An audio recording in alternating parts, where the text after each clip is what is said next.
नमस्कार, मैं डॉक्टर सुनील। आज मैं psychology practical free association test अर्थात फैट जो कि एक एक्सपेरिमेंट है के बारे में बात करूंगा। इस एक्सपेरिमेंट को किस तरीके से कंडक्ट या एडमिनिस्टर किया जाएगा और साथ ही साथ इसका theoretical aspect and practical aspect किस तरीके से लिखा जाएगा, इसके बारे में भी हम लोग बात करेंगे। तो सबसे पहले ये कंडक्ट किस तरीके से या एडमिनिस्टर किस तरीके से किया जाएगा।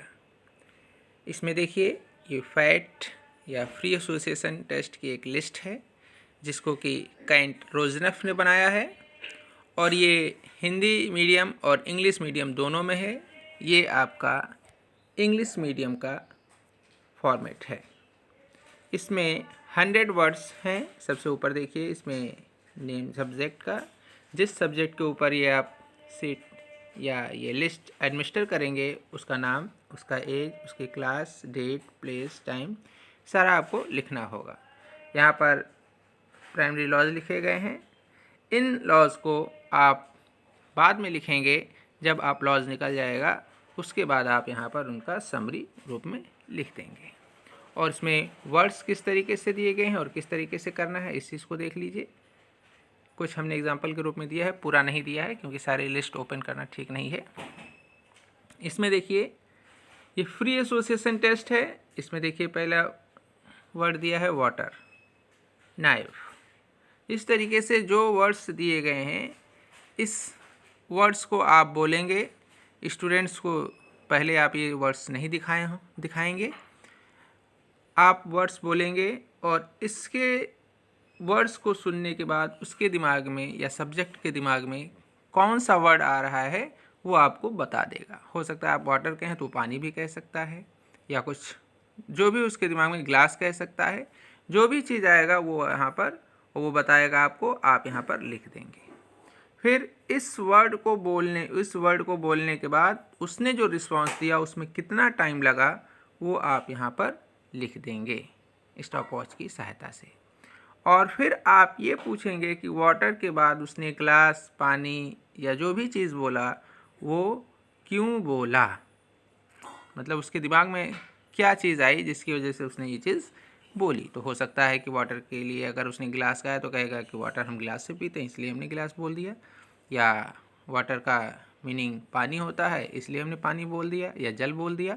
तो जो भी चीज़ होगी वो उसका इन्फॉर्मेशन लिखा जाएगा। वो इसलिए लिखा जाता है क्योंकि आप यहाँ पर जब लॉज निकालेंगे तो आप इसके आधार पे ही निकालेंगे। हो सकता है कि वाटर के बाद उसने जल कहा तो आप उससे लॉज कोई दूसरा निकालते और उसके इस इंटरनल इन्फॉर्मेशन के आधार पे हो सकता है कि वो लॉज दूसरा आ सकता है। इसलिए हम ये सारे इन्फॉर्मेशन लेते हैं और इसी तरीके से ये 100 वर्ड की लिस्ट होगी। आप एक एक करके वर्ड बोलते जाएंगे और वो उसका रिस्पांस देता जाएगा। आप उसका टाइमिंग लिखेंगे और इंटरनल इन्फॉर्मेशन आप तुरंत ले लेंगे, जिससे कि बाद में सब्जेक्ट कहीं ना भूल जाए कि हमने क्यों बोला था। इसलिए आप तुरंत साथ में लेते चलेंगे।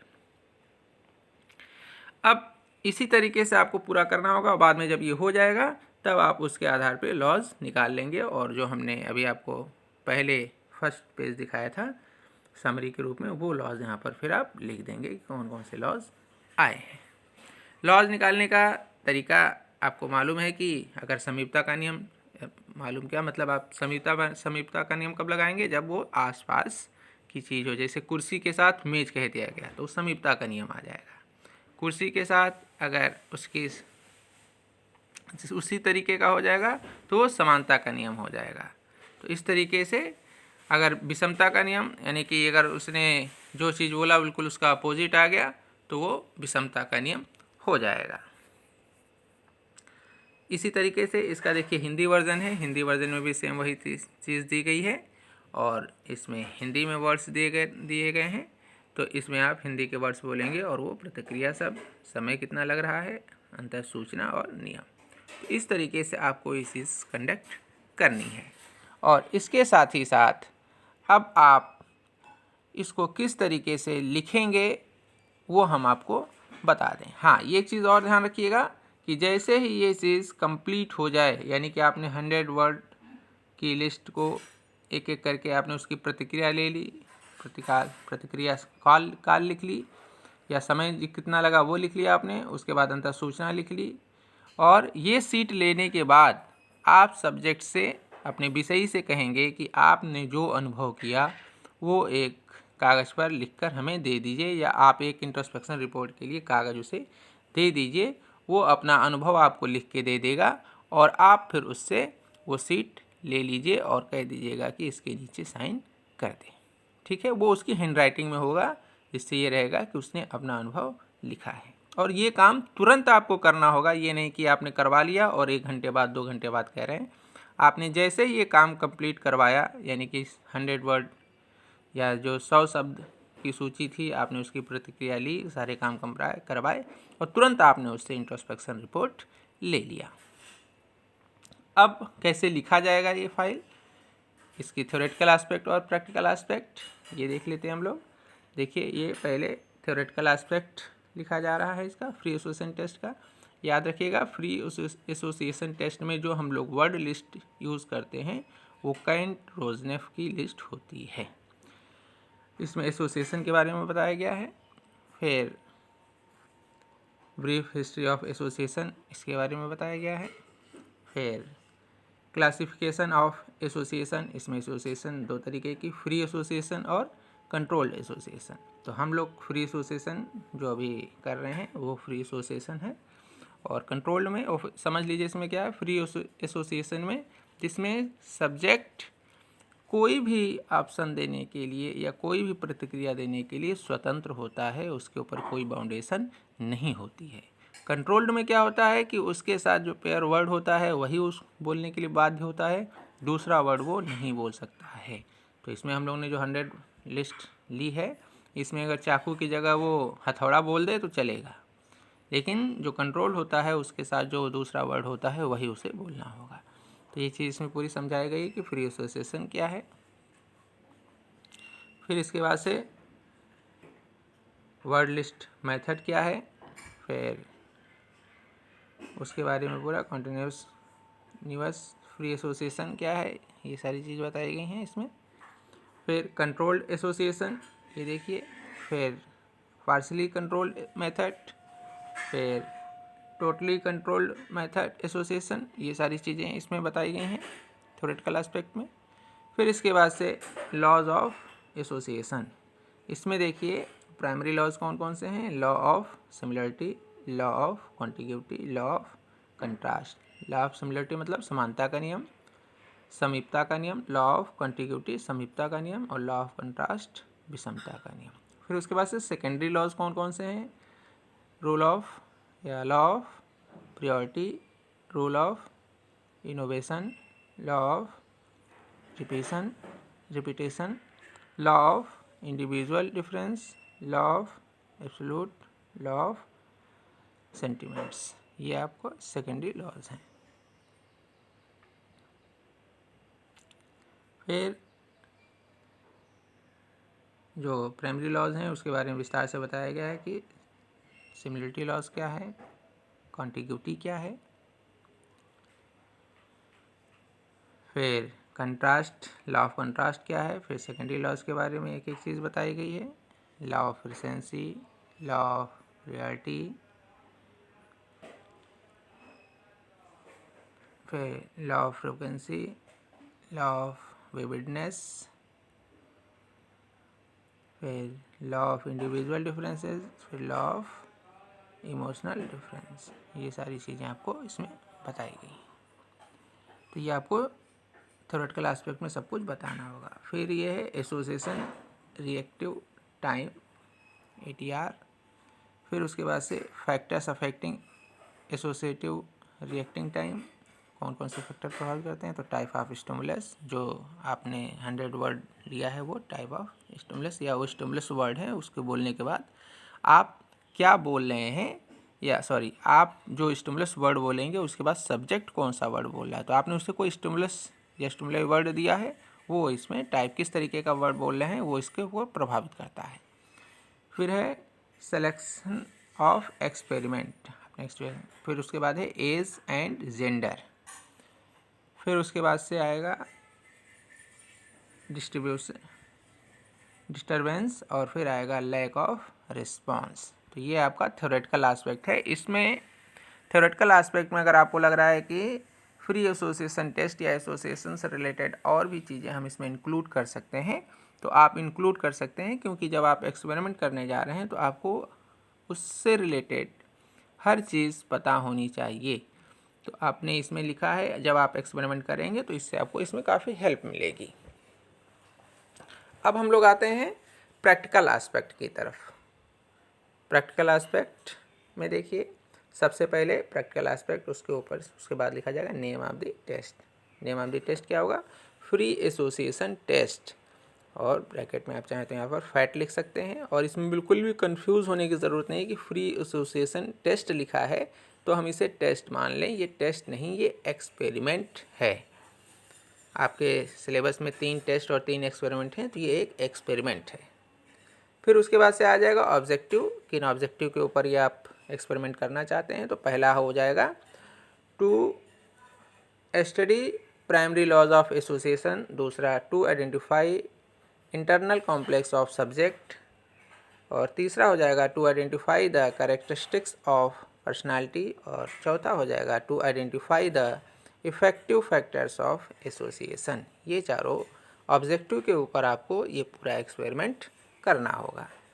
फिर नेक्स्ट आ जाएगा हाइपोथेसिस। आपने हाइपोथेसिस क्या बनाई है? In subject response the frequency of laws of contiguity is more than law of similarity.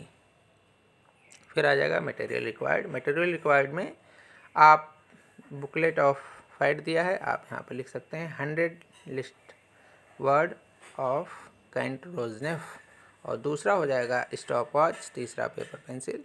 तो इसमें आप चाहें तो इसको इस तरीके से भी कर सकते हैं, 100 वर्ड लिस्ट, ठीक। और वो किसकी है?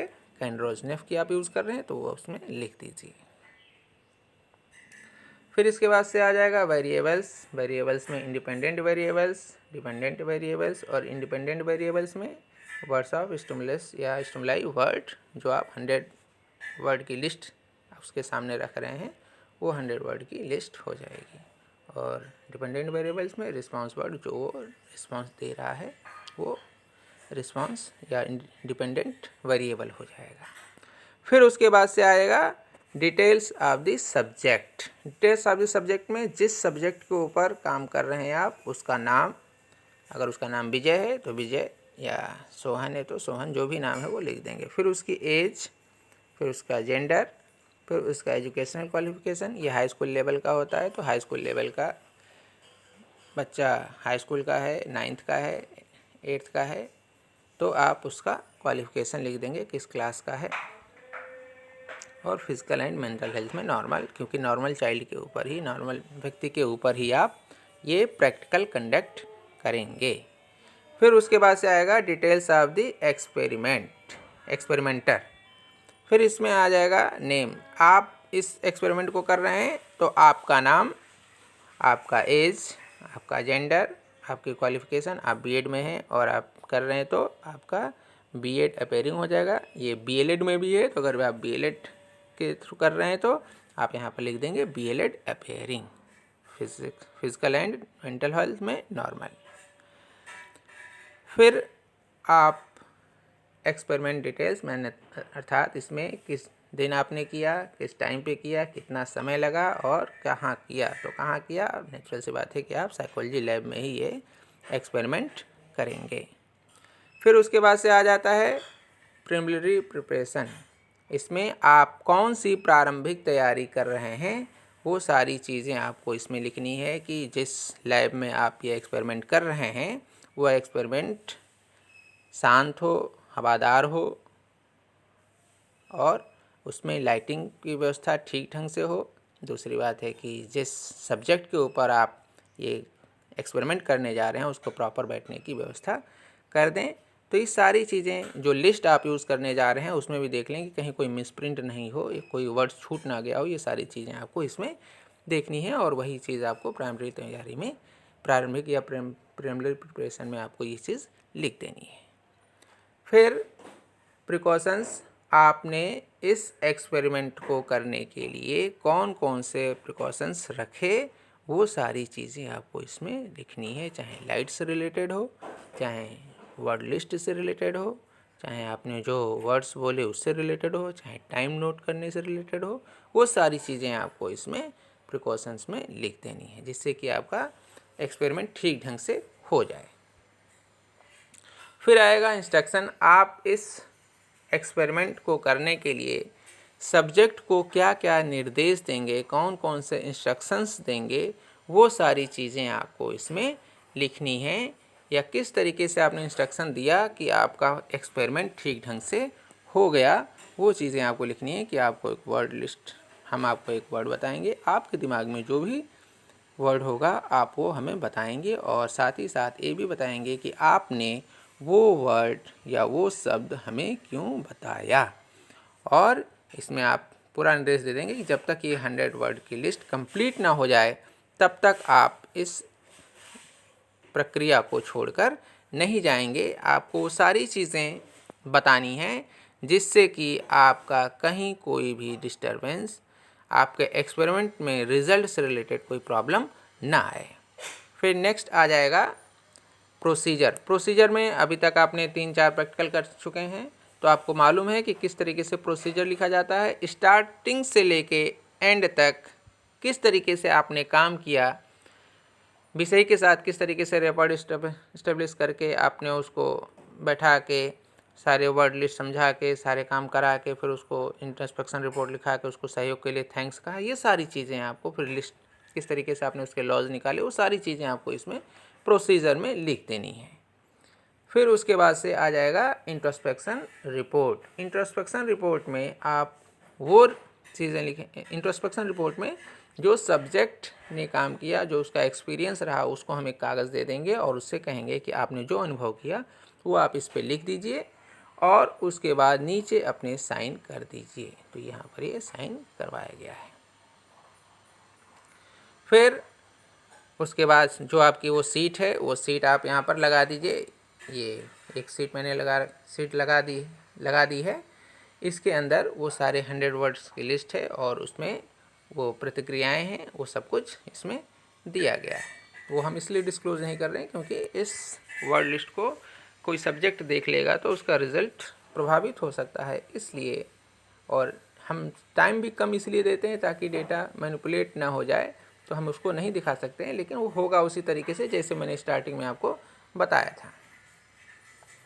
फिर वो एक टेबल हमने बना ली और टेबल के बाद जो हमने लॉज निकाले थे उसमें तो 4 ऑप्शन दिए गए थे, 4 या 5, लेकिन उसमें हो सकता है कि और भी कई लॉज निकल कर आएँ, उनका वो पूरा नाम लिख लिया गया। फिर ये देखिए सीरियल नंबर, फिर लॉज ऑफ एसोसिएशन, फिर टोटल रिस्पांस, कितने रिस्पांस उसमें आए, 100 में थे तो 100 में ये सारी चीज़ें हैं।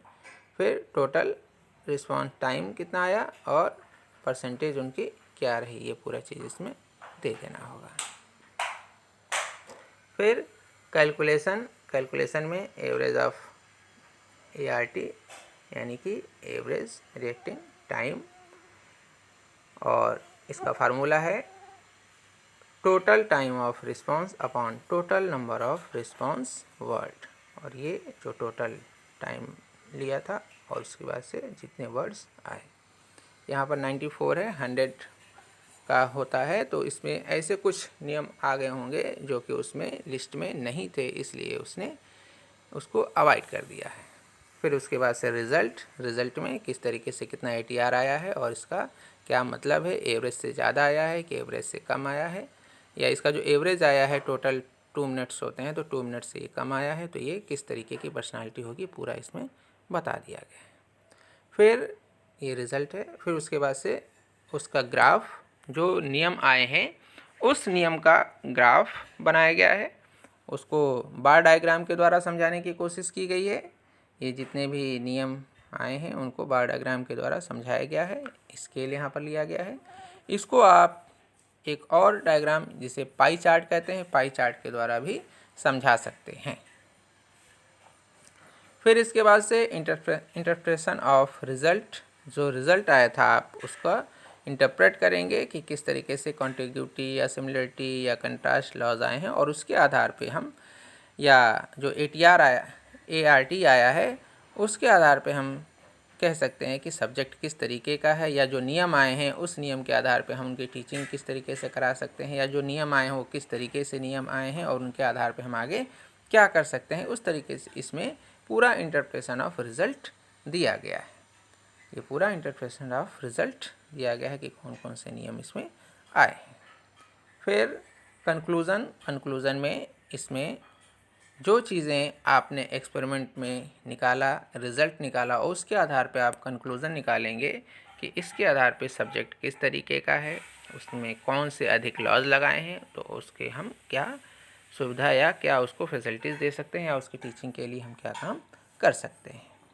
फिर नेक्स्ट है एजुकेशनल इम्प्लीकेशन। एजुकेशनल इम्प्लीकेशन, किसी भी एक्सपेरिमेंट या प्रैक्टिकल को हम जब करते हैं तो उसका कोई ना कोई एजुकेशनल इम्प्लीकेशन होता है, और उस एजुकेशनल इम्प्लीकेशन के द्वारा हम उस प्रयोग की सार्थकता को सिद्ध करते हैं।